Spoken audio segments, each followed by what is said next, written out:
Bharatiya Janata party ప్రత్యామ్నాయంగా ఉండాలా, లేకపోతే పవన్ కళ్యాణ్ ఉండాలి. వాళ్ళిద్దరూ కూడా కూటమిలోకి వెళ్ళిపోయేటప్పటికి చంద్రబాబు ఏం చేసినా సమర్థించక తప్పట్లేదు వాళ్ళకి. అప్పుడు ఏమవుతుంది, రేపు పొద్దున ఇంకొక ఆప్షన్ లేదు. ఆప్షన్ ఎక్కడుంది? ఇక వాళ్ళు వేధించారు, వీళ్ళు వేధించారు. ఇప్పుడు ఐపీఎస్ మీదన ఆయన ఏబి వెంకటేశ్వరరావు గారిని సస్పెండ్ చేసి ఇబ్బంది పెట్టడానికి తప్పుపట్టిన వాళ్ళు డీజీపీ ర్యాంక్ అధికారి, ఈయన కూడా డీజీపీ ర్యాంక్ అధికారి, ఏకంగా జైల్లోనే పెట్టారు. అదే కదా అక్కడ రేపు పొద్దున ఈ ఇంపాక్ట్ ఏమవుతుంది? ఇంకోటి ఆ జాషువాని అంతే కదా ఏడిపించారు కదా, ఇంకొక పోలీస్ అధికారిని కూడా సిఐడి ఆయన్ని అరెస్ట్ చేయించారు కదా.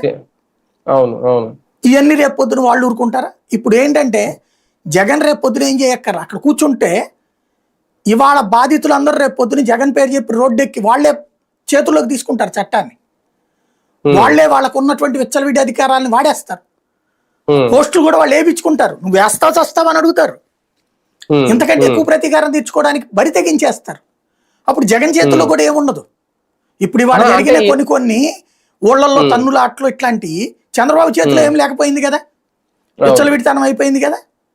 రేపు పొద్దున ఇంతకంటే జగన్ కంట్రోల్ చేయగలుగుతాడు. మొన్నటిసారి జగన్ ఏ ఫ్యాక్షన్ గొడవల్ని పెరగనివ్వాల, ఫ్యాక్షనిస్టులు కంట్రోల్ చేశాడు.